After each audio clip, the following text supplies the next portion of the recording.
మీకు అప్పుడు opposition party ఏముండదు చెప్పండి నాకు. మిమ్మల్ని పిచ్చోళ్ళని చేస్తారు. ఎందుకనో వింధ్య పర్వతాల దిగువన ఉన్న రాష్ట్రాల్లో మీ ప్రభావశీలత కనిపించట్లేదు. దాన్ని ఏ విధంగా మీరు గ్రాస్ చేశారు? ఎట్లా అంటున్నారు అది? మరి ఆంధ్రప్రదేశ్ ప్రజల అవసరాల కోసం ప్రత్యేక హోదా ఎందుకు ఎవరు? కానీ నిజంగా ప్రజామోదం కలిగిన ముఖ్యమంత్రి గారు ఏమన్నారు? జల్లు వాళ్ళు తెలుసుకుంటారండి. జరిగిన తర్వాత ఇంత జరిగిందని మీరు ఎందుకు చెప్పుకోలేకపోతున్నారు? అంతకు మించి ఆంధ్రాలో వాళ్ళు ఏ విధంగా అనుకుంటున్నారు అన్న దానికి నాకు అవగాహన చాలా తక్కువ. సంపద పునః పంపిణీ చేస్తాము అనేది కాంగ్రెస్ మేనిఫెస్టోలో ఉంది. ప్రధానమంత్రి వివరించారని చెప్పి పోరెడ్డి కిషోర్ చెప్పారు.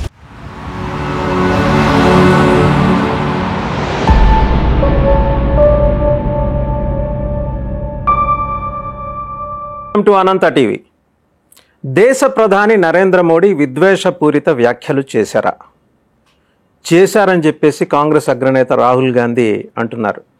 తొలిదశ రిజల్ట్ నిస్పృహ కలిగిస్తుందనే భయంతో మోదీ మళ్ళీ మతవాదాన్ని తెర మీదకు తీసుకొచ్చారని. అసలు ఏమన్నారు ఆయన?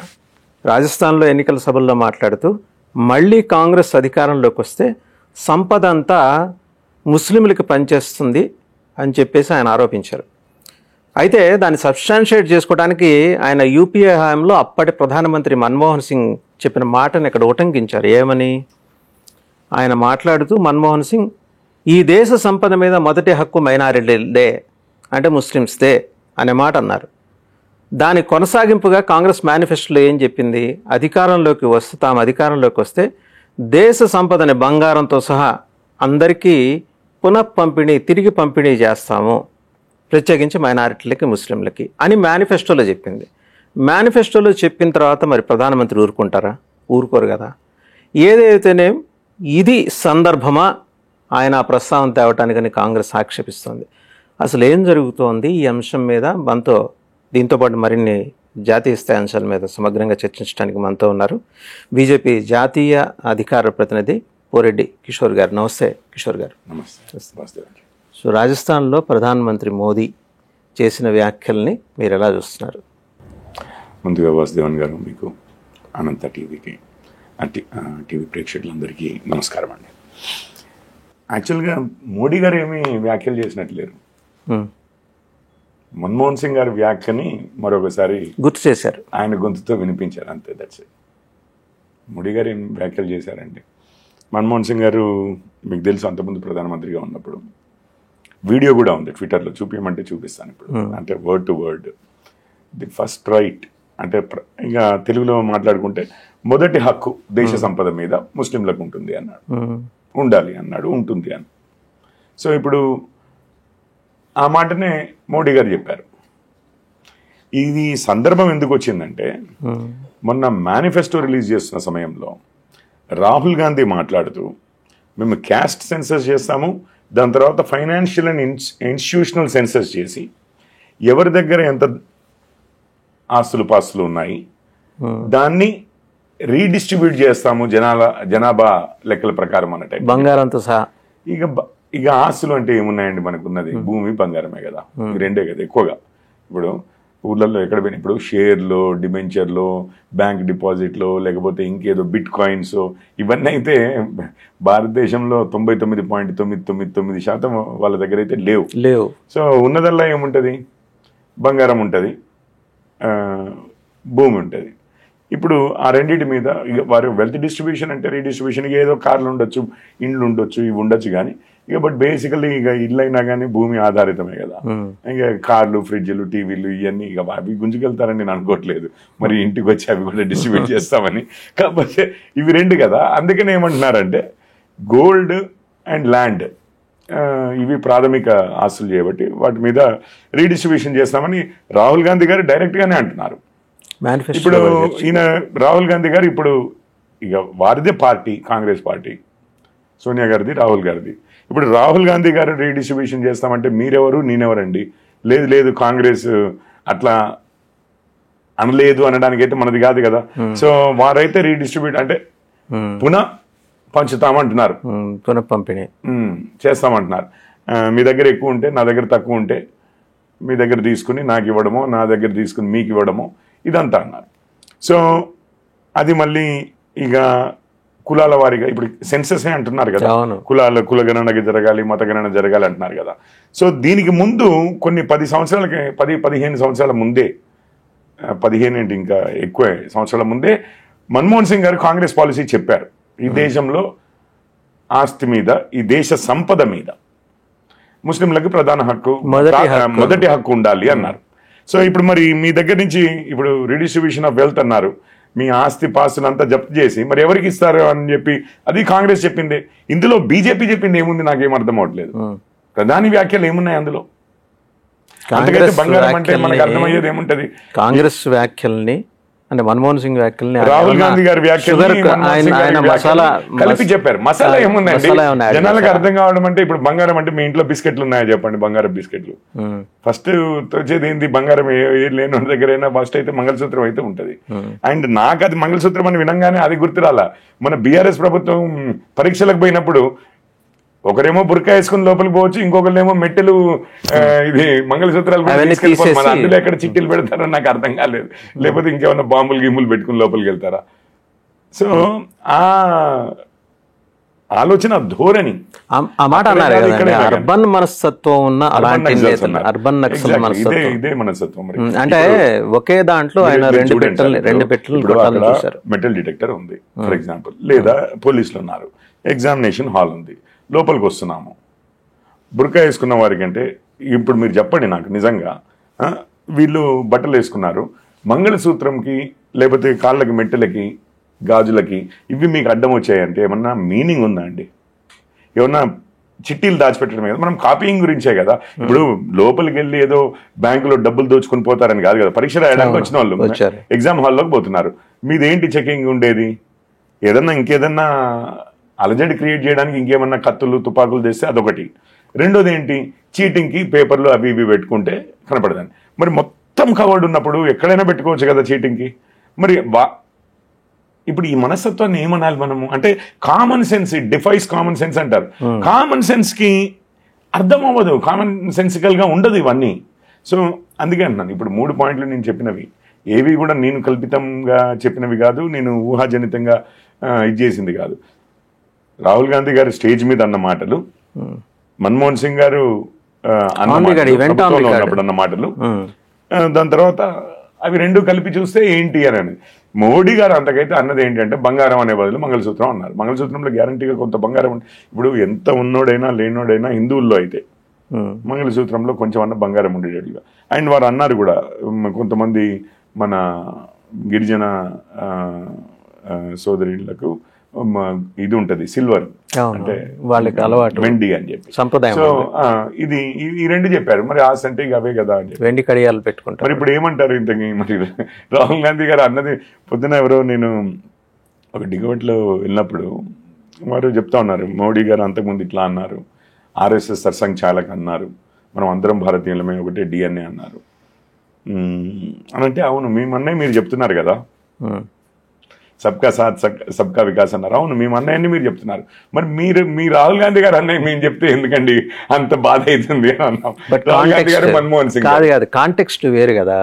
కాంటెక్స్ట్ ఎన్నికల ప్రచార సభకి వెళ్ళి ప్రజల భావోద్వేగాల్ని మీరు రెచ్చగొట్టే విధంగా మీరు అట్లా అనుకుంటున్నారు. నేను పేదలకి మీరు అంటే మీరు రీడిస్ట్రిబ్యూషన్ కి అగేన్స్ట్ గా ఉన్నారా? మీరు అగేన్స్ట్ గా ఉన్నారా? రీడిస్ట్రిబ్యూషన్ ఎట్లా చేస్తారు? ఒక ఆస్తుల్ని తిరిగి రాహుల్ గాంధీ గారు చెప్పింది, మన్మోహన్ సింగ్ గారు పూర్వ ప్రధాని అండి, గౌరవనీయులు, వారు చెప్పిన విషయాల్ని ప్రధానమంత్రి ఎక్కువ మందికి రీచ్ అవుతుందని 10 మందికి చేరవేస్తే ప్రధానమంత్రి హోదాలోనే చెప్పారు ఆయన, ప్రధానమంత్రి. ఎగ్జాక్ట్లీ. కానీ అప్పుడు పాపం వారికి ఆ రోజుల్లో సోషల్ మీడియా లేదు, వారు ఇలా చెప్పారు అని చెప్పి. ఇప్పుడు గాంధీ గారి కొటేషన్స్ చదువుతూ ఉంటాము, నెహ్రూ గారి చదువుతూ ఉంటాము. మన్మోహన్ సింగ్ గారు ఎందుకు చదవకూడదు? వారు గాంధీ ఫ్యామిలీ నుంచి, నెహ్రూ గాంధీ ఫ్యామిలీ నుంచి రాని ప్రధాని చేయబట్టి ఆయన అన్నది ఎవరు ఉటంకించకూడదా? సో అది ఉటంకించారు ఇప్పుడు. అవును, మరి అన్నవి కొటేషన్ మీరు ఎక్కడి నుంచి తవ్వి తీస్తున్నారు సార్? ఇవన్నీ అందరికీ తెలిసినవేనండి. ఇప్పుడు నిజంగానే ఇప్పుడు ఏమవుతుందంటే సొసైటీలో ఇది నేను ఈ రోజు కాదు, ఎప్పటిచో తెలిసిన విషయమే. ఇదేమవుతుందంటే సొసైటీ కూడా అమ్నీషియా ఉంటుంది, ఎందుకంటే ఈకో సిస్టమ్ అది. మీరు నిజంగా ఇప్పుడు చూడండి, ప్రధానమంత్రి అంటేనే ఇంత గగ్గోలు పెడుతున్నారు. మీరు నేను అన్నాం అనుకోండి రోడ్ల మీద, ఇట్లాంటి పాయింట్లు ఆయన అనడానికి ఓకే, కానీ అది గుర్తు చేసినా కానీ మన ఇద్దరి మీద పడిపోయి మీరు ఏదో కమ్యూనలిస్ట్లో అదో ఇదో అని చెప్పి అనడం మొదలెట్టారు, బ్రాండ్ చేసేస్తారు. బ్రాండ్ చేస్తారు. ఆయన అన్న స్టేట్మెంట్ మతపరంగా ఎవరికి ఎన్ని హక్కులు ఉంటాయని చెప్తే అది స్టాండర్డ్ డెఫినేషన్ ఆఫ్ కమ్యూనలిజం అండి. సెక్యులరిజంలో మీ మతం గురించి దేశానికి పట్టదు, రాజ్యానికి పట్టదు, ప్రభుత్వానికి పట్టదు. మరి ఇక్కడ ఎవరికి హక్కులు ఉంటాయంటే మీ మతం ఏంటి, మీరు హిందువా, ముస్లిమా, బుద్ధిస్టా, సిక్కా, అసలు ఆ విషయం ఎందుకు ప్రభుత్వానికి? సెక్యులర్ ప్రభుత్వంలో పేదోడా డబ్బున్నోడా, పేదోడికి ఇల్లు లేదా, ఇల్లు లేకపోతే ఇల్లు కట్టిద్దాము, ఇంట్లో నల్ల లేదా నల్ల ఇద్దాము, గ్యాస్ కనెక్షన్ లేదా, కష్టపడుతున్నారా ఓకే, స్త్రీలకి డిగ్నిటీ లేకుండా అయిపోయిందా, శౌచాలయం లేక కట్టిద్దాము. ముస్లిం స్త్రీ అయితే ఒక రకమైన ఇది ఉంటుంది, హిందూ స్త్రీ అయితే ఎవరైనా ఇందులో ఒక్కరైనా కానీ బయటికి పోవడానికి డిగ్నిఫైడ్గా ఫీల్ అవుతారా? వారి అవమానము వీరికి అవమానమే, ఇద్దరు సమానమే. మరి ఇంక మీరు అందులో ముస్లిం ఏంటి హిందూ ఏంటి అడగడం ఎందుకు అని నేను అడుగుతున్నాను. పేదోళ్ళు వాళ్ళు అఫోర్డ్ చేయలేకపోతున్నారు, కడదాము. వాళ్ళు ఎవరైనా సరే రిలీజన్ ఎవరికి హక్కు ఫస్ట్ ఉంటుందండి. మీరు మా ఊరికి వచ్చారనుకున్నాం, ఏదో ఊరికి వెళ్ళారు, ఎవరో ఒక హిందూ స్త్రీ ఉంది, ఒక ముస్లిం స్త్రీ ఉంది, లేకపోతే 30 మంది వీళ్ళు ఉన్నారు ముస్లిం స్త్రీలు, 30 మంది హిందూ స్త్రీలు ఉన్నారు, లేకపోతే జైన స్త్రీలు ఉన్నారు. ఇప్పుడు మీరు మతాలను బట్టి ముందు 30 టాయిలెట్లు కట్టిస్తే ముందు ముస్లింలకు కట్టించి దాని తర్వాత జైనులకు కట్టిస్తా అంటారా, సిక్కులకు కట్టిస్తా అంటారా? అందరికీ ఈక్వల్గా అది కదండి చేయవలసింది. ఇట్లా వరుసలు పెట్టడము, అది అంటే క్యూలు పెట్టడము, అది మొదట మీ మతాన్ని బట్టి నీకు ఫస్ట్ సర్వ్ చేస్తాను ఫుడ్ సంపద, నీ మతము హిందూ మతం అయితే నువ్వు వెనకాల రావాల్సిందే అని అంటే ఇది మతతత్వవాదం కాదా? ఇది ఈ మతతత్వాన్ని తీసుకుని ఇంత కమ్యూనల్ ఫెలోస్ని పట్టుకుని మరి, అండ్ మోడీ గారు కూడా పెద్దగా యాడ్ చేసింది ఏం లేదు అనాలనుకుంటే ఇంకా చాలాసేపు నక్సల్ మనస్తత్వం ఉన్న నాయకులు, ఇలాంటి నాయకుల కారణంగా మహిళల మెడల్లో మంగళసూత్రాలు కూడా మాయమైపోయే పరిస్థితి. మంగళసూత్రాలు అని అంటే ఎందుకనంటే నక్సలైట్స్ వారు సాంప్రదాయాలని మతాలని అంటే హిందూ మతాన్ని ఎక్కువ టార్గెట్ చేస్తారు. ఎక్కువ టార్గెట్ చేయటం అండి. ఇంకే మతాన్ని టార్గెట్ చేశారో ఏమన్నా ఉదాహరణ చెప్పగలరా మీరు? ఇంకా వేరే మతాన్ని ఏ కమ్యూనిస్ట్ నాయకుడైనా ఎప్పుడైనా టార్గెట్ చేసింది ఒక్క ఉదాహరణ నాకు చెప్తారా? కంప్లీట్ గా హిందువులే టార్గెట్ చేస్తారు. నాకు ఉదాహరణ ఎవరిదన్నా చూపించండి సార్, ఎవరైనా కానీ, ఐ డోంట్ కేర్. ఇప్పుడు కాదు 30 ఏళ్ల క్రితం టార్గెట్ చేశాడని చెప్పండి, 40 ఏళ్ల క్రితం చేశారనండి, లేకపోతే మన రాష్ట్రంలో కాదు ఇంకెక్కడో చేశాడు ఇండియాలో అని చెప్పండి. ఒక కమ్యూనిస్ట్ నాయకుడు, పేరుగాంచిన కమ్యూనిస్ట్ నాయకుడు, కమ్యూనిస్టులైనా ఇస్లాంనైనా క్రిస్టియానిటీనైనా అబ్రమిక్ రిలీజియన్ ఏదైనా కానీ భారతదేశంలో పుట్టి పెరగని పుట్టని రిలీజియన్ మతాన్ని దేన్నైనా కానీ వాళ్ళు క్రిటిసైజ్ చేసిన దాన్ని నాకు చూపించండి. ఏదైతే భారతదేశంలో ఒరిజినేట్ అవుతుందో అవే వాటి మీదనే క్రిటిసిజం. కమ్యూనిస్ట్లా వాళ్ళు కమ్యూనలిస్ట్లా, అర్బన్ నక్సల్స్ అనేది అందుకే. ఇగో అట్లాంటి వాళ్ళకి ఏముంటుంది, ఫస్ట్ ఆఫ్ ఆల్ కొంచెం తక్కువ చూపు ఉంటుంది. ఏది ఇప్పుడు హిందూ స్త్రీలు నిజంగానే మంగళసూత్రం వేసుకుంటే అదేదో పేట్రియార్కల్ ఇది అన్న టైప్ లో వాళ్ళు ఏదో చూస్తారు.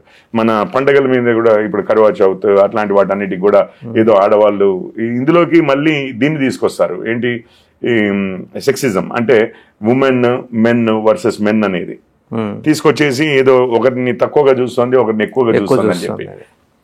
సో అందుకని వాళ్ళకు ఇట్లాంటి వాటిని మెట్టెలు పుస్తెలు తీసేయడం అని అంటే మీకు అది అర్బన్ నక్సల్ మెంటాలిటీ అనండి. బుర్కా వేసుకుంటే మీకు చిట్టీలు లోపలికి పోవు, కానీ మెట్టెలకి మంగళసూత్రాలకి గాజులకి వచ్చింది అని అంటే తీసి పెట్టుకోమని చెప్పండి, తీసి ఒకసారి చూపించి వెనక ముందు కానీ లోపలికి వెళ్ళమ్మా అంటే అయిపోయింది కదా. అదే అర్బన్ నక్సల్ మెంటాలిటీ అంటే. సో ఇప్పుడు ఈ వ్యాఖ్య ద్వారా ప్రైమ్ మినిస్టర్ మోదీ కాంగ్రెస్ని ఎక్స్పోజ్ చేశారా కంప్లీట్గా? కాంగ్రెస్కి అడ్వర్టైజ్ చేస్తున్నారు, కాంగ్రెస్కి అడ్వర్టైజ్మెంట్ ఇచ్చాం. ఇప్పుడు ఏమవుతుంది, కాంగ్రెస్ వాళ్ళ స్టాండే చెప్పారు ప్రధానమంత్రి మోడీ గారు. వాళ్ళని ఎక్స్పోజ్ చేసేది ఏముంది, వాళ్ళ స్టాండ్ ప్రజలకు అది నచ్చితే వాళ్ళకి ఓటేయండి లేదా మాకేయండి అంటున్నారు అంతే. వాళ్ళని ఎక్స్పోజ్ చేస్తున్నాం అనుకోట్లా. రాహుల్ గాంధీ గారు, మన్మోహన్ సింగ్ గారు మీకు తెలుసు కదా ఎక్కడండి, కేంబ్రిడ్జ్ లో ఎకనామిస్ట్. అవును, అక్కడి నుంచి వచ్చి అంత మన్మోహన్ సింగ్ గారు ఆర్బీఐ గవర్నర్గా చేశారు, రైట్. అంతకుముందు ఎకనామిక్ అడ్వైజర్ అనుకుంటాను. ఫైనాన్స్ మినిస్టర్గా చేశారు, ప్రైమ్ మినిస్టర్గా చేశారు, హైలీ ఎడ్యుకేటెడ్ పర్సన్. అట్లాంటి వ్యక్తి ఒక ప్రపోజల్ పెట్టాడు అని అంటే మతాన్ని బట్టి ఒక మతానికి ముందు హక్కు ఉంటుంది దేశ సంపద మీద అన్నాడంటే, మనము చదవలేదు కదండి ఆ లెవెల్లో పిహెచ్డీలు నిజంగా మనకు తెలియదేమో ఎకనామిక్స్. ఇప్పుడు ఆయన పాలసీ అది కొంచెం ఎకనామిక్స్ అయి ఉండొచ్చు, పునర్నిర్వచనం ఇచ్చి ఉండొచ్చు. కావచ్చు సార్, గ్యారెంటీగా కావచ్చు. ఇప్పుడు ఫస్ట్ ఒక సంపద మీద ఒక మతాన్ని బట్టి హక్కు ఉండే ఇదైతే మనం నిజంగానే ఇప్పటికే అసలు చైనాని అమెరికాని ఎప్పుడూ దాచిపోయి ఉండేవాళ్ళం మేము. మరి అంత పెద్ద ఎకనామిక్స్ చెప్తున్నారు అని అంటే అందుకని మేము గౌరవంతో దాన్ని కాస్త ప్రచారం చేస్తున్నాం. రైట్. ఈ అంశం పక్కన పెడితే రేవంత్ రెడ్డిని ఎప్పుడు బీజేపీలోకి ఆహ్వానిస్తున్నారు మీరు? రేవంత్ రెడ్డి గారిని ఆహ్వానించడం ఏంటండి? ఆయన తమిళనాడులో ఎన్నికల ప్రచారం, డిఎంకే ఎన్నికల ప్రచారానికి వెళ్ళి మీకోసం ప్రచారం చేసి వచ్చారు. ఏమంటారు? సనాతన ధర్మం మీద దాడి చేసిన స్టాలిన్ లాంటి వాళ్ళని ఉపేక్షించకూడదు, శిక్షించాల్సిందే. అంటే బేసిక్గా ఆయన రూట్స్ అయితే సంఘ్ రూట్స్ కదా, అవి ఇంకా అలా ఉండిపోయినాయేమో. బహుశా నెక్స్ట్ రేపు పార్లమెంట్ ఎలక్షన్స్ అవగానే అయితేనే. ఇప్పుడు నాకు ఇది చూడండి భలే ఊరికి అంటే మీరు మంచిగానే చెప్పారు, కానీ నాకు కొంచెం నవ్వు వచ్చింది. ఇప్పుడు భారతదేశంలో పుట్టి ఒక హిందువుగా పుట్టి నీ మతాన్ని పూర్తిగా ఎరాడికేట్ చేస్తానంటే, అంటే ఎరాడికేట్ అంటే మొత్తం పూర్తిగా సర్వనాశనం చేస్తా అంటే, ఇప్పుడు ఒక క్రిస్టియన్ అయితేనేమో క్రిస్టియన్గా చాలా బాధపడతాడు, ఇట్లా అన్న వాళ్ళ మీద కోపం వస్తుంది. ఒక ముస్లిం అయితేనేమో ముస్లింగా చాలా కోపపడతాడు ఇస్లాం మీద ఇట్లా మాట్లాడితే. ఇంకో రిలీజియన్ వాళ్ళు సిక్కిజం మీదైనా కానీ, సిక్కులైనా అది వదిలిపెడితే ఇంక వేరే ఇదైనా వాళ్ళు మన రిలీజియన్ అన్నారే, ఇట్లా మనల్ని నాశనం చేస్తామంటున్నారే. ఇప్పుడు జూదులు ఉన్నారు, జ్యూస్ వాళ్ళు ఒకసారి హోలోకాస్ట్ కూడా జరిగింది, మనల్ని కొన్ని 10 లక్షల మందిని దారుణంగా హత్య చేశారు అని చెప్పి హిట్లర్ సమయంలో. సో వాళ్ళందరూ కూడా మా మతాన్ని పూర్తిగా సర్వనాశనం చేస్తా అంటే ఒక మతస్థుడిగా వాళ్ళు మాట్లాడగలిగేవారు. అంటే హిందువుల్లో మాత్రం వాళ్ళు ఆర్ఎస్ఎస్ వాళ్ళు అయితేనే ఆ జ్ఞానం ఉంటుందా? మేము వచ్చి చంపుతానంటే అయ్యో నీ జీవన శైలిని, జీవన విధానాన్ని, నీ నమ్మకాలని అన్నిటినీ పూర్తిగా నాశనం చేస్తాను, సర్వనాశనం చేస్తానంటే వేరే మతస్థులందరూ మామూలుగానే రియాక్ట్ అవుతారు. మన వాళ్ళల్లో మాత్రం కేవలం ఆర్ఎస్ఎస్ బ్యాక్గ్రౌండ్ నుంచి వస్తేనే కానీ ఇది అర్థమై రియాక్ట్ అవుతారండి.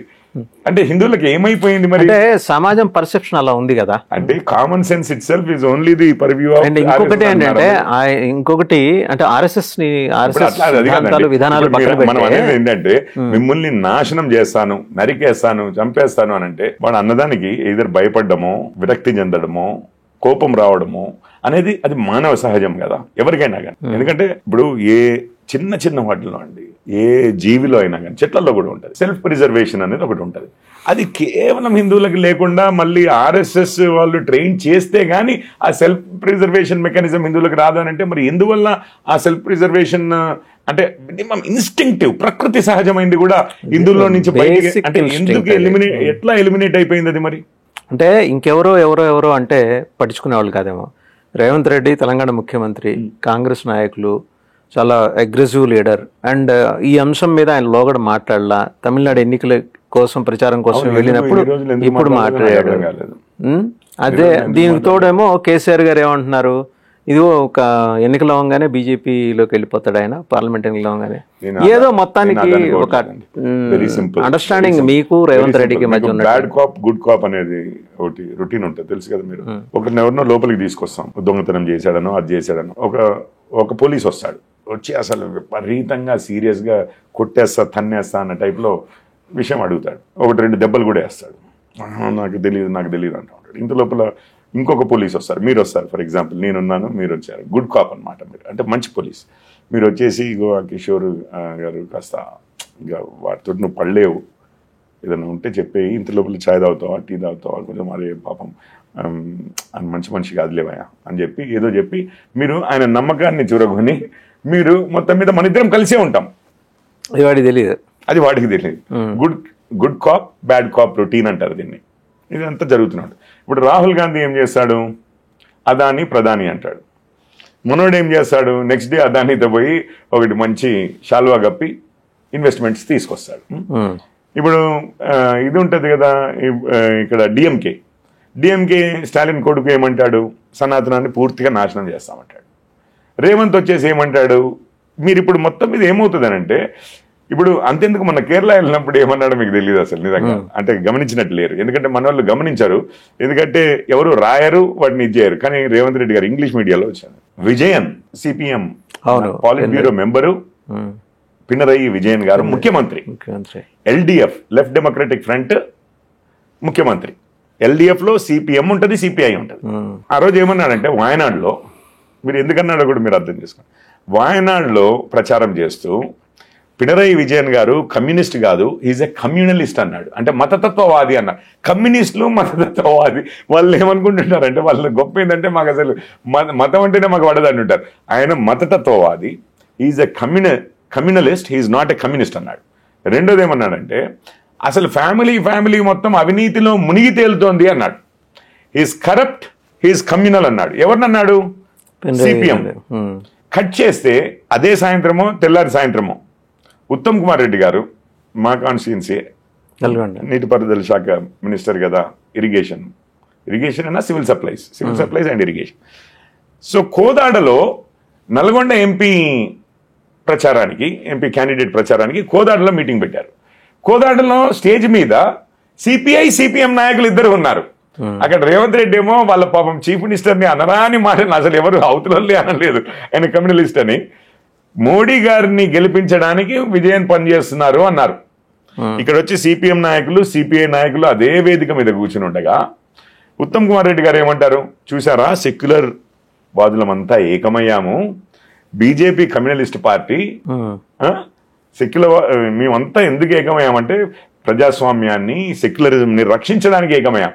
కమ్యూనిస్టులు ఒక్కరు ఇంత పెద్ద మాట అన్నారు రేవంత్ గారు. అక్కడికి వెళ్ళి, మీ ఉన్న ఒకటే ఒక రాష్ట్రం మీకు అధికారం ఉంది, కేరళ, మీ పాలిట్ బ్యూరో మెంబరు, ఆయనని అనరాని మాటలు అని వస్తే వాళ్ళు ఇక్కడ మళ్ళీ అదే సమయంలో అసలు ఇక వేరే మాటలు అనొచ్చు, కానీ నేను నిజంగానే అన్ని దిగమింగుకుని కొంచెమైనా గౌరవం ఉంటే, సెల్ఫ్ రెస్పెక్ట్ ఉంటే, ఏమిటండి ఇది అని చెప్పి అడగాలి కదా.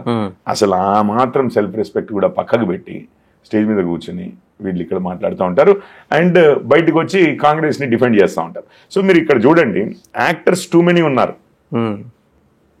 ఆయన పెద్ద ఆయన చెడ్డోడే, కానీ ఇగో ఇతనున్నాడు మంచోడు, చూస్తాడు, చేస్తాడు.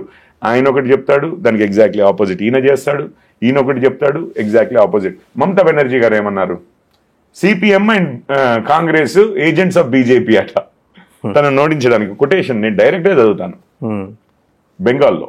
మరి ఏంటి ఇండియా అలయన్స్ ఉంది కదంటే అది కేవలం ఢిల్లీలో, వెస్ట్ బెంగాల్లో మాత్రం వీళ్ళిద్దరు ఏజెంట్స్ ఆఫ్ బీజేపీ. ఇప్పుడు కమ్యూనిస్టులు అక్కడ మా ఏజెంట్స్ అయిపోయారు, ఇక్కడ రేవంత్ గారు మా ఏజెంట్ అయిపోయారు. ఆయన మళ్ళీ అందరినీ ఆయనే బీజేపీ ఏజెంట్ అని అంటుంటాడు. కానీ ఇక్కడ మీరు అడిగిన ప్రశ్న ఏంటంటే రేవంత్ గారే బీజేపీ ఏజెంట్. అక్కడ వెస్ట్ బెంగాల్లో కాంగ్రెస్ నే, తృణమూల్ కాంగ్రెస్ వాళ్ళేమో కాంగ్రెస్ మా ఏజెంట్ అంటుంది. Platform is set for Revanth Reddy is joining. అంటే మన ఐడియాలజీ ఎట్లా ఉంటుంది అంటే, బీజేపీ ఐడియాలజీ, ఆర్ఎస్ఎస్ ఐడియాలజీ, మీరు ఇంతకుముందు ఆర్ఎస్ఎస్ ని తీసుకొచ్చారు చేయబట్టి అందరు భారతీయులు మనోళ్ళే అన్నప్పుడు అందులో కాంగ్రెస్ వాళ్ళు మనోళ్ళే, కమ్యూనిస్టులు మనోళ్ళే అన్న టైప్ లో ఇక అంటే అది ఓకే. కానీ ఇది ఏదో రాజకీయంగా అది రేవంత్ రెడ్డి గారు ఏదో బీజేపీ అని అంటే, కేసీఆర్ కూడా అంటున్నారు రేపు పార్లమెంట్ ఎలక్షన్స్ అయిపోగానే రేవంత్ రెడ్డి వెళ్ళి జాయిన్ అయిపోతారు. ఒక 20-30 మంది కాంగ్రెస్ ఎమ్మెల్యేలు ఆయనతో టచ్ లో ఉన్నారు, గవర్నమెంట్ ఫామ్ చేస్తున్నారు. అంటే ఒకే ఒక కారణం ఉందండి, కాంగ్రెస్ లో నుంచి ఎమ్మెల్యేలు నిజంగా బయటికి రావాలి అని అంటే కేసీఆర్ గారి దగ్గరికి. ఇప్పుడు కేసీఆర్ గారి దగ్గర అధికారం లేదు, ఒకే ఒక్క కారణంతో వాళ్ళు బయటికి రావచ్చు. యూజువల్ గా మన తెలుగు రాష్ట్రాల్లో అయితే కారణాలు ఇట్లా ఉంటాయి: 1 ప్రజాస్వామ్యం కాపాడడానికి, 2 సెక్యులరిజం కాపాడడానికి, 3 చారిత్రాత్మక ఏమంటారు ఆవశ్యకత ఉంటే గానీ. ఈ మూడిట్లలో ఏదన్నా ఉండాలి. సో నేను అనుకోవడము, రేవంత్ రెడ్డి గారు ఆర్ఎస్ఎస్ ఐడియాలజీతో ఉన్నారు చేయబట్టి సెక్యులరిజం ని ఆయనే కాపాడని చెప్పి మనం వెళ్ళిపోతారేమో కేసీఆర్ గారి దగ్గరికి. అంటే ఎయిత్ నిజాం అని కూడా అనేవారు కదా అంతకుముందు. సో ఆ కారణం చేత ఏదో ఒక ఎక్స్ప్లెనేషన్ ఉండాలి కదా. లేకపోతే ప్రభుత్వంలో ఉండి ప్రజల మద్దతు పొంది ఉన్న దాంట్లో నుంచి 30 మంది ఇప్పుడు కేసీఆర్ గారి దగ్గరికి వెళ్ళాలంటే మోస్ట్ లైక్లీ ఇప్పుడు ఏమవుతుందంటే, మీకు బీజేపీ గురించి అని చెప్పి బీఆర్ఎస్ బీజేపీ ఒకటని వీళ్ళు అంటారు. సీఎం గారు యాక్చువల్లీ బీజేపీ మనిషే, ఆర్ఎస్ఎస్ మనిషే, రేపు పొద్దున్నే బీజేపీ. ఎందుకు అనుకుంటున్నారు వీళ్ళిద్దరు ఈ విధంగా మాట్లాడేది? చెప్పండి. ఎందుకు ప్రతి ఒక్కరు కూడా అవతల తన ప్రత్యర్థి క్లోజ్ టు బీజేపీ అని ఎందుకనాలనిపిస్తోంది అంటే, కాంగ్రెస్ వారు ఈ రోజే కాదు, మనకు అసెంబ్లీ బీఆర్ఎస్ బీజేపీ ఒకటే అంటారు. వీళ్ళు ఏమంటారు, రేవంత్ అసలు బీజేపీలోకి పోబోతున్నాడు అని బీఆర్ఎస్ వాళ్ళు అంటారు.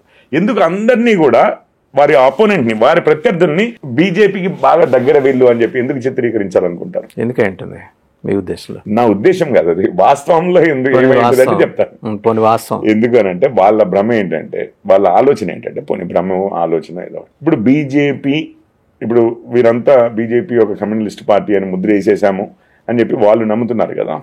సో బీజేపీకి దగ్గర బీఆర్ఎస్ అన్నాం అనుకోండి, ఏమంటే ముస్లిం ఓట్ అంతా కూడా, ఓట్ బ్యాంక్ అంతా కాంగ్రెస్కి పోతుందని. రేవంత్ ఆర్ఎస్ఎస్ మనిషి అన్నట్టుగైనా కానీ బీజేపీ గూటికి చేరేవాడే అన్నట్లుగా వీరంటే, ఏమంటే ముస్లిం ఓట్ అంతా మళ్ళీ బ్యాక్ టు బీఆర్ఎస్ పోతుంది. ఇదంతా ఓట్ బ్యాంక్ పాలిటిక్స్ తప్పించి ఇంకేం లేదు. ఇంకా నన్ను ఏం చెప్పమంటారు? మొత్తం ఫైనల్ ఈ అనాలిసిస్ అసలు బయట ఎవరికి చెప్పరు. నేను ఫ్రాంక్లీ చెప్తున్నా, I thought of talking about this many times, కానీ అక్కడి వరకు వచ్చి ఏదో నవ్వేసి వదిలేసామని. But this is the why ఎందుకు ప్లే చేస్తారు అట్లా అంటే, అది ముస్లిం ఓట్ బ్యాంక్ ను డైవర్ట్ చేసుకుని తమ పార్టీలో వైపు మళ్ళీ 2014లో తెలంగాణ ఏర్పడ్డప్పుడు ఎంఐఎం పార్టీ విభజనకు వ్యతిరేకం. ఎందుకంటే ఆంధ్రాలో ముస్లింలు ఉన్నారు, తెలంగాణలో ముస్లింలు ఉన్నారు. ఇక్కడ విభజించబడితే ముందే అల్పసంఖ్యాకులము, ఇంకొంచెం తగ్గితే మా ఇన్ఫ్లుయెన్స్ తగ్గుతుంది అన్నది ఓవైసీ వాదన. సో ఆయనకి ఏమన్నాడు, అంతకైతే రాయల తెలంగాణ అన్నారు, ఒక చిన్న ప్రపోజల్ అట్లాంటి వాటికి ఇచ్చాడు, కానీ ఎప్పుడు కూడా తెలంగాణకి సపోర్ట్ చేయలేదు. 2014లో ఆ ఓటు మీకు బీఆర్ఎస్ బలేదు, 63 వచ్చింది.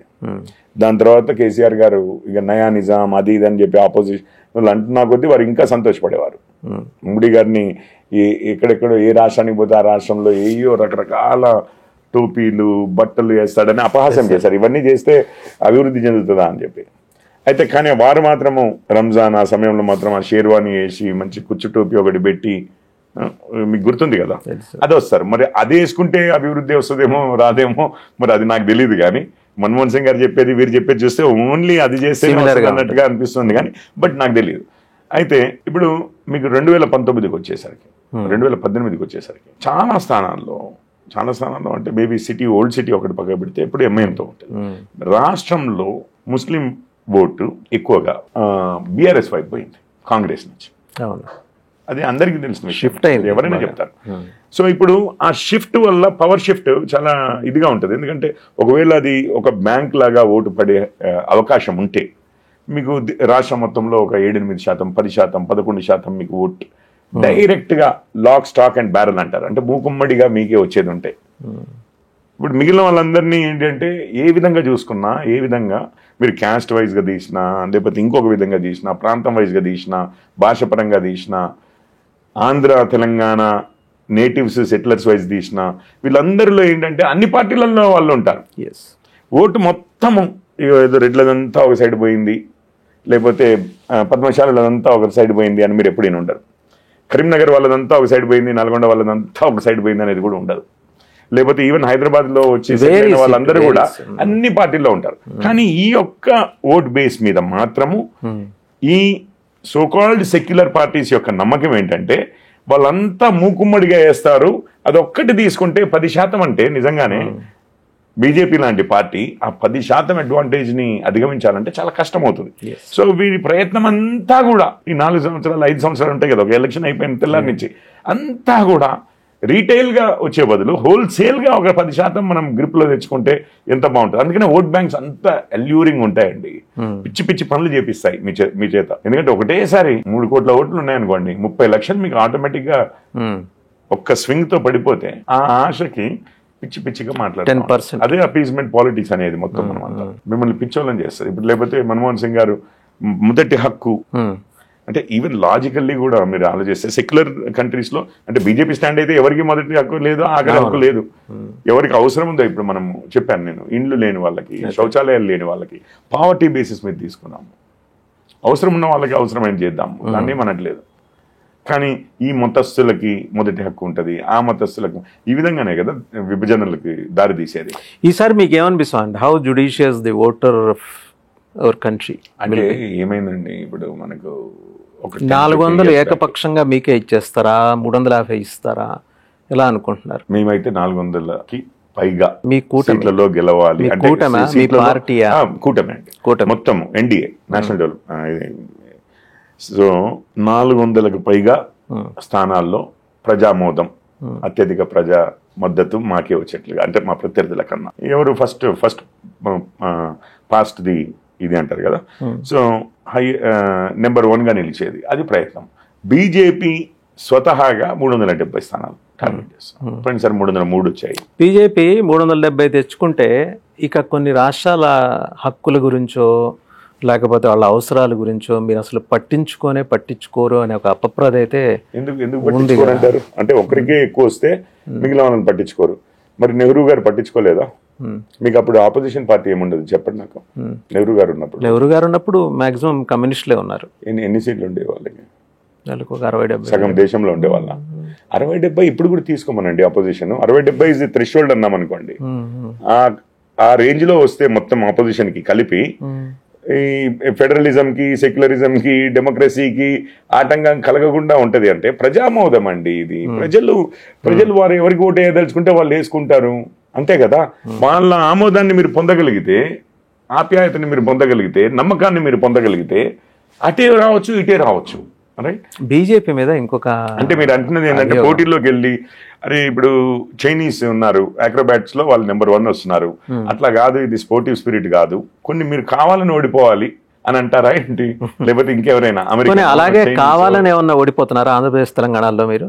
మేము కావాలని ఓడిపోవడం అంటే ఏది? ఇప్పుడు మిగిలిన అన్ని రాష్ట్రాల్లో మీ మ్యాజిక్ పనిచేస్తుంది, మీ లాజిక్ పనిచేస్తుంది, మీ మ్యాథమెటిక్స్ పనిచేస్తుంది. నేను చెప్పేది అబోవ్ ఇండియా, బిలో ఇండియా ఎందుకు పనిచేయట్లేదు? బిలో ఇండియా కర్ణాటక బిలో ఇండియాసే ఉందనుకుంటున్నాను. ఉంది. గోవా కూడా బిలో ఇండియాసే ఉంది. మహారాష్ట్రలో సగం కూడా బిలో ఇండియాసే ఉంది. మహారాష్ట్రనే బిలో ఇండియాసే ఉండొచ్చు. అంటే ఇది ఇప్పుడు మధ్యప్రదేశ్లో కదండి, అక్కడ ఆ ప్రాంతంలో కదా వింధ్యాస్. ఎందుకనో వింధ్య పర్వతాల దిగువన ఉన్న రాష్ట్రాల్లో మీ ప్రభావశీలత కనిపించట్లేదు. అట్లేం లేదు. కర్ణాటకలో మా ప్రభుత్వంలో పోయినసారి 28లో 25. అండ్ ఇంకోటి సౌత్ ఇండియాలో అత్యధిక పార్లమెంట్ సీట్లు గెలుచుకుంది బీజేపీ. 28లో 25 మాకే వస్తాయి. ఇక్కడ 4 కూడా మా వాళ్ళే. తెలంగాణలో 26, ఇక్కడ 4, 30 ఇక్కడనే కనిపిస్తాయి. సో మిగిలిన వాళ్ళకి ఎవరికి లేనిది. ఇప్పుడు మీది నడవట్లేదు, మీరు కాంగ్రెస్ ఏం నడుస్తుంది చెప్పండి? ఆంధ్రాలో 0, తెలంగాణలో 3, మాకన్నా 1 తక్కువ. కర్ణాటకలో వాళ్ళకి 1, మాకు 26, 25 + 1 26 అక్కడ. తమిళనాడులో డిఎంకే లేకుండా అసలు మేము కర్ణాటకలో ఇండిపెండెంట్ గా నిలబడ్డాము, తెలంగాణలోనూ ఇండిపెండెంట్ గా నిలబడ్డాము 4 గెలిచినప్పుడు. ఎవరో రీజనల్ పార్టీ వాళ్ళ అండలో నిలబడి మేమేదో గెలిచింది కాదు. ఈ 30 సీట్లు అయితే మేము సొంతంగా గెలిచాము. కాంగ్రెస్ కి సొంతంగా నిలబడితే నిజంగా ఎన్ని వస్తాయంటారు? ఎల్డీఎఫ్ యూడీఎఫ్ లో లేకుండా డైరెక్ట్ గా కాంగ్రెస్ గాను, డిఎంకేతో లేకుండా డైరెక్ట్ గా కాంగ్రెస్ గాను నిలబడితే మొత్తం సౌత్ లో కలిపి వాళ్ళకి ఒక 4-5 వచ్చేవా? కష్టమే. మరి 30 వచ్చాయి మనకి. ఇప్పుడు రాహుల్ గాంధీ ఏమంటాడు? రాహుల్ గాంధీతో పాటు ఉన్న భజన మండలి ఏమంటది? బీజేపీది నార్త్ లో నడుస్తుంది కానీ సౌత్ లో హైలీ ఎడ్యుకేటెడ్ పీపుల్. అందుకే కదా కాంగ్రెస్ కి ఇండిపెండెంట్ గా నిలబడితే 4 కూడా రావు.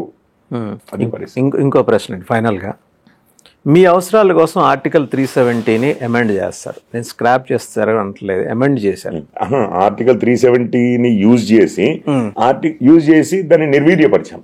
చెప్పండి. సో మరి ఆంధ్రప్రదేశ్ ప్రజల అవసరాల కోసం ప్రత్యేక హోదా ఎందుకు ఎవరు ఏమన్నా అంటే నీతి ఆయోగ్ అంటారు. 370నే మీరు సరిదిద్దుకున్నప్పుడు నీతి ఆయోగ్ తీసి పక్కన పెట్టండి. ఒక విషయం, కొన్ని ప్రత్యేక పరిస్థితుల్లో ఆంధ్రప్రదేశ్ రాష్ట్రం ఏర్పడింది. సార్ మీరు ఏమంటున్నారంటే ఇప్పుడు ఆంధ్రప్రదేశ్ ప్రజల అవసరాల కోసం అని అన్నారు. మీకు అంటే ఇప్పుడు దాన్ని ఏ విధంగా మీరు గ్రాస్ చేశారు? ఎట్లా అంటున్నారు? అది ప్రత్యేక హోదా ఇస్తే ఉండే ఇండస్ట్రియల్ ఇన్సెంటివ్స్ కానీ మీరు ప్రజామోదం ఉన్న ముఖ్యమంత్రి గారు మీరు అడుగుతున్నారు నన్ను. కానీ నిజంగా ప్రజామోదం కలిగిన ముఖ్యమంత్రి గారు ఏమన్నారు? ప్రత్యేక హోదా కన్నా ప్రత్యేక ప్యాకేజీ ముఖ్యం. సంజీవన్ అదేం సంజీవన్ కూడా కాదని అన్నాడు. మంచిది అన్నారు, సంజీవన్ కాదన్నారు. మన ఇద్దరం ఇప్పుడు దీని మీద ఆర్గ్యూ చేసుకోవడం ఎందుకంటే ప్రజామోదం ఉన్నా ఇంకేం చెప్తాం మనం. సో మీకు చంద్రబాబు గారు చెప్పింది ఊహాజనితంగానే లేదు. ప్రజామోదం ఎవరున్నా గానీ ప్రజామోదం, అంతమంది ప్రజలు మన సైడ్ ఉన్నప్పుడు ఇప్పుడు ఆంధ్రకి ఏం కావాలి అనేది వాళ్ళ ఓటింగ్ ప్యాటర్న్ ద్వారా వాళ్ళే వ్యక్తపరుస్తారు కదా. ఇప్పుడు తెలంగాణలో ఏం కావాలి అనేది ఇక్కడ ప్రజలు ఎట్లా నిర్ణయిస్తారు, బీహార్లో ఏం కావాలి, ఎట్లాంటి ప్రభుత్వము ఏంటి అనేది వాళ్ళు ఎట్లా నిర్ణయించుకుంటారో, ఆంధ్రాలో కూడా సపోర్ట్ ఇచ్చారు. ఇచ్చిన ముఖ్యమంత్రి గారే దానికన్నా ఇంకా బెటర్ డీల్ ఇస్తోంది కేంద్రం అన్నారు. ఇప్పుడు ఏమీ హర్ట్ చేయాలని కాదు, అదొక పాలసీ ఫైనాన్స్ కమిషన్ది వచ్చింది, సరే కాకపోతే ఒక ప్రామిస్ ఉండింది, సరే దీనివల్ల లాభం అయ్యేదానికి ప్రత్యామ్నాయంగా, ఎందుకంటే ఇది ఒక పాలసీగా ఉంది చేయబట్టి ప్రత్యామ్నాయంగా మనం ఇంకొక విధంగా ఏ విధంగా అదే నీడ్స్ని సాటిస్ఫై చేద్దాము అంటే స్పెషల్ ప్యాకేజ్ డివైజ్ చేశారు. మంచి చేయాలని చూసారు అందరూ. అందులోకి రాజకీయ మీరు ఒక బీజేపీ నాయకుడిగా కన్విన్స్ అయ్యారు. నేనేమంటున్నానంటే మనము ఒక బీజేపీ పార్టీగా, ఒక కేంద్ర ప్రభుత్వంగా, ఇప్పుడు ఒక రాష్ట్రం మీద మీకు అప్పటికి మీకు ఇంకొక విషయం చెప్తాను. ఆ రోజు మేమే ప్రభుత్వంలో ఉన్నామండి, ఎన్డీఏనే ప్రభుత్వం ఉంది తెలుసు. మీరు ఆంధ్రాలో మీరు మీ భాగస్వామ్యం కూడా ఉంది. పదవుల్లో ఉన్న అంటే అధికారంలో ఉన్న రాష్ట్రంలోనే ఏదో కక్ష కట్టి మా మళ్ళీ మాతో పాటు అలయన్స్ లో ఉన్న పార్టీలోనే మా మినిస్టర్లు అందులో ఉన్నారు, వాళ్ళ మినిస్టర్లు మా కేంద్ర ప్రభుత్వంలో ఉన్నారు. ఇది పూర్తిగా ఏదో నష్టపరచుకోవాలనో, నష్టం చేయాలనో, ఇది చేయాలనో మేము ఎందుకు అనుకుంటాం చెప్పండి? ఎందుకు అనుకుంటామని మీరు అనుకుంటారు చెప్పండి? నాకు అర్థం కాదు. So in that way you want to convince the people of Andhra Pradesh. నేను కన్విన్స్, ఇప్పుడు ప్రజలు వాళ్ళు తెలుసుకుంటారండి. కాకపోతే ఉన్న వాస్తవాలు, ఎస్పెషల్లీ నేను అందుకే ఆంధ్ర పాలిటిక్స్ గురించి ఎప్పుడు మాట్లాడను. ఎందుకనంటే అక్కడ బీజేపీ ప్రతినిధులు ఉంటారు, వాళ్ళకి ఆ రాష్ట్రంలో జరిగిన విషయాలు ఒక జాతీయ విధానంగా తీసుకున్నారు కాబట్టి అది finance commission policy and of course parliament pass చేసిన యాక్ట్ ప్రకారము అని అంటున్నాం చేయబట్టి కొంచెం మాట్లాడగలను. కానీ అంతకు మించి ఆంధ్రాలో వాళ్ళు ఏ విధంగా అనుకుంటున్నారు అన్న దానికి నాకు అవగాహన చాలా తక్కువ. ఐ ట్రై టు ఈవెన్ కావాలని కూడా నేను విషయ పరిజ్ఞానం పెంచుకోను. ఎందుకంటే ఇట్లాంటి డిబేట్లలో సడన్ గా నేను ఏదైనా మాట్లాడితే కూడా బాగుండదు. ఎందుకంటే మన రాష్ట్ర పరిధిలో నేను స్పోక్స్ పర్సన్ అండి. అక్కడ ఆంధ్రాలో ఆంధ్ర స్పోక్స్ పర్సన్ ఉంటారు. రాష్ట్ర విభజన తర్వాత తెలంగాణ ప్రయోజనాలు ఏ మేరకు పొందాలో ఆ మేరకు పొందగలిగిందా తెలంగాణ? ఆ మేరకు కేంద్ర ప్రభుత్వం చేయగలిగిందా? ఇప్పుడు నేను తెలంగాణ వరకే మాట్లాడుతున్నాను. తప్పనిసరిగా మీరు లాంగ్వేజ్ తీసి ఆ చట్టం తీసి ఇప్పుడే చదువుదాం. నేను ప్రతి ఒక్కటి అందులో ఉన్నది జరిగింది. జరిగిన తర్వాత ఇంత జరిగిందని మీరు ఎందుకు చెప్పుకోలేకపోతున్నారు? ఎక్కడో ఏదో అండి. ఇప్పుడు మన్మోహన్ సింగ్ గారు ఒక మాట అన్నారు, రాహుల్ గాంధీ గారు రీడిస్ట్రిబ్యూషన్ గురించి అన్నారని. నేను నిజంగా చెప్తున్నాను, అది హైదరాబాద్ లోనే వచ్చి స్టేజ్ మీద అన్నారట.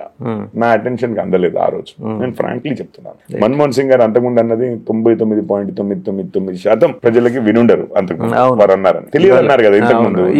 ఎక్కడి నుంచి రీసెర్చ్ చేస్తారు ఈ రోజు అవడం వల్ల ఇది అవుతుంది.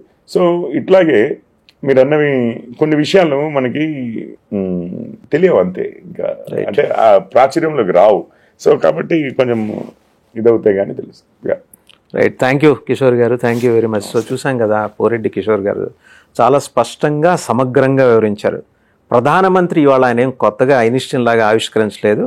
ఆల్రెడీ మన్మోహన్ సింగ్ గారి ఆవిష్కరణనే తన పదజాలం ద్వారా ఆయన తెలియజేశారు. రాహుల్ గాంధీ వెంబడే సర్దుకోలేక సంభాళించుకోలేక ప్రధానమంత్రి మొదటి ఫేజ్ ఎన్నికల రిజల్ట్ తమకు నిస్పృహ కలిగిస్తుందనే ఒక అనుమానం రావటం వల్ల ఆ భయంతో మతపరమైన భావనలు రెచ్చగొట్టడానికి ఈ రకమైన వ్యాఖ్య చేశారు అని చెప్పేసి ఆయన వ్యాఖ్యానించారు రాహుల్ గాంధీ. కానీ వాస్తవంగా సంపద పునః పంపిణీ చేస్తాము అనేది కాంగ్రెస్ మేనిఫెస్టోలో ఉంది. దీనికి బేస్ ఏంటి?